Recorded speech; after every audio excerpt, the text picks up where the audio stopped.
न्याय चाहिए। हम न्याय के लिए अपनी लड़ाई लड़ रहे हैं। हम इंडिया गेट में गए तो मेरे को पुलिस वालों ने बहुत मारा, बहुत बुरे तरीके। आपको मारा गया पुलिस द्वारा? पुलिस द्वारा मारा गया। जैसे मेरे पति को ठहरा के पुलिस के आगे उनकी मौत हो जाती, वैसे हमको बहुत बुरे तरीके से पुलिस वाली हमको मारिन है। दिल्ली सरकार अमित शाह पे लगा रहे हैं कि हमारे बच्चों को सुरक्षा होना चाहिए, मेरा परिवार सेफ होना चाहिए, इनको बेल ना दी जाए, इनको सीधा फांसी की सजा होना चाहिए। 5-5 घर में रही पर अब किसी के काम पे रही नहीं भाई, नहीं इनके पापा कोई, नहीं मेरे देवरानी की, ना देवरानी की बहन की, ना मेरी सासू माता की।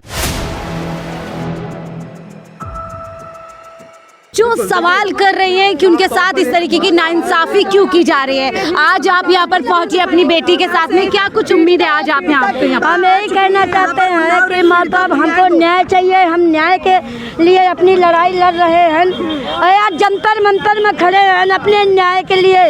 हम इंडिया गेट में गए तो मेरे को पुलिस वालों ने बहुत मारा, बहुत बुरे तरीके। आपको मारा गया पुलिस द्वारा? पुलिस द्वारा मारा गया। पर हम सब पुलिस वालों से यही हाथ जोड़ के कह रहे हैं अपने न्याय खातिर हम लड़ाई कर रहे हैं। हमको जाने दे, जंतर मंतर में धरना प्रदर्शन करेंगे तभी हमको न्याय मिलेंगे। आगे बीते कितने दिनों से आप लगातार इंडिया गेट पे जंतर मंतर पर इधर उधर भटक रहे हैं, क्या प्रशासन की तरफ से कोई भी मदद की आशंका जताई गई है? हमको खाली इंडिया गेट पर खाली हमको मारा गया पुलिस वालों ने, पीटा गया आप लोगों को? हम बुला के मरवाई ना। हम जहाँ जहाँ गए हमको कोई पुलिस वाले टॉर्चर नहीं की, हमको जाने देते हैं। का पुलिस हो का ये CRP हो, सब जाने देते हैं। हम किसी का इल्ज़ाम नहीं लगाएंगे। पर इंडिया गेट में जो पुलिस वाले बुला के मारी नहीं है वो गलत किया मेरे साथ। जैसे मेरे पति को ठहरा के पुलिस के आगे उनकी मौत हो जाती, वैसे हमको बहुत बुरे तरीके से पुलिस वाली हमको मारिन है।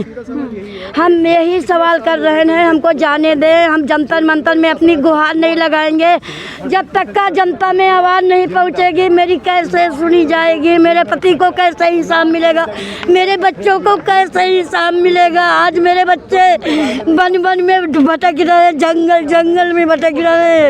अपने बच्चों साथ हम अपना जान चली जाएगी पर अपने हिसाब की लड़ाई लड़ेंगे। पीएम मोदी से आप क्या कहना चाहती हैं? हम सरकार पे यही कहना चाहते हैं हमको हिसाब दें, इनकी बेल कैंसिल की जाए, इनको फांसी की सजा होना चाहिए। सब जितने दोषी मेरे पति को मारी। सुप्रीम कोर्ट में मामला जा रहा है, क्या लगता है वहाँ से क्या आप लोगों को वहाँ पे हमको सुनवाई होगी, हमको न्याय मिलेगी। सुप्रीम कोर्ट पर भरोसा है। सुप्रीम कोर्ट ने हमको यहाँ जब केस टाइम पर करा सकती है तो सुप्रीम कोर्ट पर भरोसा भी है हमको। बताइए क्योंकि जब से ये खबर आई है कि कुलदीप सिंह सेंगर को जमानत मिलने वाली है, क्या आप लोगों को धमकियाँ भी दी जा रही हैं? हाँ, धमकियाँ दी जा रही है। अब जब पहले धमकियाँ मिलती रही जब कुलदीप सेंगर का बेल नहीं मिली रही, अब तो जब छूटेंगे तो सबको मार देंगे, ख़त्म कर देंगे। वो नहीं मारेंगे तो जनता तो है उनके पास। इंडिया पता नहीं कहाँ कौने कोने देश में मनाई उनके फिट है मैडम, वो तो मार ख़त्म कर सकते। वो डर लग रहा है कि आप लोग सुरक्षित नहीं हैं? सुरक्षित नहीं, मेरी सुरक्षा भी बच्चों की हटा ली गई, मेरे देवर की लड़का की सुरक्षा हटवा ली गई, मेरे देवर को 10 साल की सजा भी करवा दी। मैं 5-5 घर में रही पर अब किसी के काम पे रही नहीं भाई, नहीं इनके पापा कोई, नहीं मेरे देवरानी की, ना देवरानी की बहन की, ना मेरी सासू माता की। 10 साल से मेरे घर में रही पर कोई किसी की तरह ही नहीं हुई। आप उत्तर प्रदेश से आते हैं, वहाँ तो योगी जी महिलाओं के साथ बोलते हैं, वो खड़े हुए इंसाफ कराते हैं। क्या लगता है योगी जी योगी जी तो आज यहाँ तक का भेजी नहीं, तब इन्हें तो आए न। योगी जी हिसाब करेंगे, हमको भरोसा है। वो यूपी सरकार पर, दिल्ली सरकार पर, हमको सरकारों पर भरोसा है। केवल 2 जजों पर भरोसा हट गया है। जज पे आपको भरोसा नहीं? नहीं, 2 जज खाली बिक गए और सब जजों पर भरोसा। हाई कोर्ट पर भरोसा है। सारे जजों की बदनामी नहीं करेंगे। और जो वकील पैसा खाता उनकी कैफी बोलता है उसको मर जाना चाहिए। तो आपको लगता है दबाव में कहीं ना कहीं काम कर रही है न्यायपालिका? दबाव तो है, ये तब तो कर रही है। दबाव न हो तो कैसे आज हमका हिसाब न मिल जाता है। तो देखिए भावुक है, पीड़िता की माता है जो हालत है, लेकिन फिर भी कहीं ना कहीं इनको भरोसा है न्यायपालिका पर और कानून पर भरोसा है कि हम यहाँ पर लगातार आवाज़ लगा रहे हैं। यूपी सरकार ते योगी जी ते लगा रहे हैं, मुख्यमंत्री ते लगा रहे हैं, दिल्ली सरकार अमित शाह पे लगा रहे हैं कि हमारे बच्चों को सुरक्षा होना चाहिए, मेरा परिवार सेफ होना चाहिए, इनको बेल ना दी जाए, इनको सीधा फांसी की सज़ा होना चाहिए।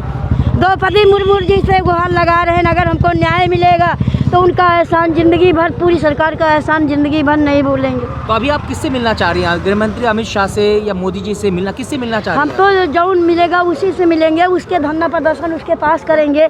पर मिले तो सरकार मिले तो कुछ अपनी बात, हम तो अपना दुख दर्द उनसे बताएं तो कि मेरे ऊपर ये बीता है। और देखते सरकार नहीं आ रही, सरकार भी को देखना चाहिए कि आज ये बच्चे मारे मारे लेके भटक रही है औरत, उसको हिसाब देना चाहिए सरकार को। आप लोगों को बैठने नहीं दिया जा रहा है, जगह जगह से उठाया जा रहा है, ऐसी क्या वजह? नहीं, हमको जगह जगह पे नहीं उठाया गया, खाली हमको इंडिया गेट पर पुलिस वालों ने टॉर्चर किया। हमको ना मबेकाल थाने गए, वहाँ भी हमको पुलिस नहीं टूटकार के बोली। हमको पूरा पुलिस और ये फौजी जो हैं देश में मारे जा रहे हैं, इनको भी ख़त्म कर देंगे अगर उनके पास बम होगा। सिक्योरिटी हमारी कर रहे हैं, मानते पूरे देश में मारे नहीं जा रहे हैं, सारे इनको हमला किया जा रहा है। इनकी भी लड़ाई जारी है और हमारी भी लड़ाई जारी रहेगी। हम सबके लिए लड़ रहे हैं, चले जाएंगे चाहे मर जाएंगे, दूसरे देश चले जाएंगे, वहाँ पे न्याय मिलेगा। जाएंगे हाँ, वहाँ लड़ेंगे अपना, वहाँ लड़ेंगे सर। आपके समर्थक कह रहे हैं कि कुलदीप सिंह सेंगर को फांसी होना चाहिए। मेरे पति को हत्या किया, हत्यारों को फांसी होना चाहिए। फांसी होनी चाहिए कुलदीप सेंगर को, बलात्कारियों को फांसी दो। हिंदुस्तान में कानून लाओ। एक बहुत सारे लोग आपके साथ हैं, जंतर मंतर पे भी थे, इंडिया गेट पे भी, कल पार्लियामेंट के ठीक सामने भी लोग बैठे थे, तो कैसे देख रही हैं? कुछ हम हिम्मत? सर यही देख रहे हैं ना, हमें सीधा फांसी होना चाहिए। मेरे पति को मारे, फांसी होना चाहिए, इनके परिवार को फांसी होना चाहिए। जितने लोग हैं फांसी होना चाहिए, जितने मेरे पति के हत्यारे हैं सबको फांसी होना चाहिए, फांसी होना चाहिए। अगर वो जेल से बाहर निकलेंगे तो आपको डर लगेगा? अरे वो जेल में रहे चाहे जहाँ रहे, पर उसके जनता तो उसके मनई तो बाहर हैं, तब भी हम डरे हैं। सिक्योरिटी न हो तो हमको कभी ख़त्म कर देते।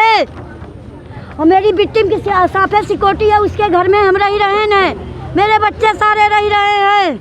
मेरे घर में गुंडे फंसा दिया दिल्ली में 4 बार।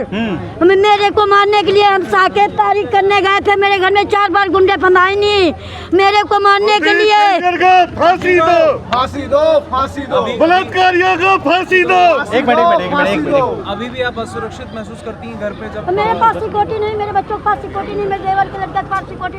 और लगातार एक पीड़ा से यहाँ पर परिवार गुजर रहा है और लगातार कभी इनको इधर कभी उधर, इस तरीके से आप कह सकते हैं कि पिछले 4-5 दिन से यही लगातार स्थिति देखने के लिए मिल रही है।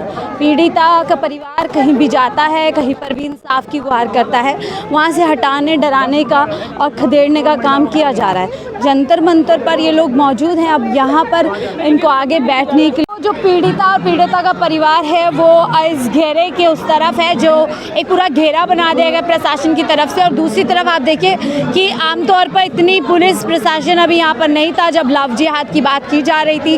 लव जिहाद में महिलाओं के लिए इंसाफ मांगा जा रहा था, लेकिन जैसे ही यहाँ पर एक महिला और एक माँ और बेटी की यहाँ पर जो है जोड़ी पहुँचती है इंसाफ की ओर में, आप पूरे का पूरा यहाँ पर देख सकते हैं कि किस तरीके से छावनी की तरह आप देख सकते हैं एक बड़ा प्रशासन यहाँ पर पहुँचे, फोर्सेस पहुँची हुई हैं। लेकिन अब सवाल यही है कि जब आज यहाँ से इंसाफ की गुहार उठाई जा रही है, आवाज़ उठाई जा रही है, तो क्या सुप्रीम कोर्ट तक इस चीज़ का असर होगा? क्या सुप्रीम कोर्ट इन सब बातों का ध्यान में रखते हुए कल कोई फैसला लेने वाला है? तमाम सवाल हैं जिसके जवाब कल मिलेंगे, लेकिन आज फिलहाल हम आपको जंतर मंतर से तस्वीरें दिखा रहे हैं कि किस तरीके से पीड़िता को लगातार यहाँ पर जो है एक लंबा संघर्ष करना पड़ा है जंतर मंतर के इस ज़मीन तक पहुँचने के लिए। फिलहाल इस रिपोर्ट में इतना ही, देखते रहिए 4 न्यूज़ नेटवर्क।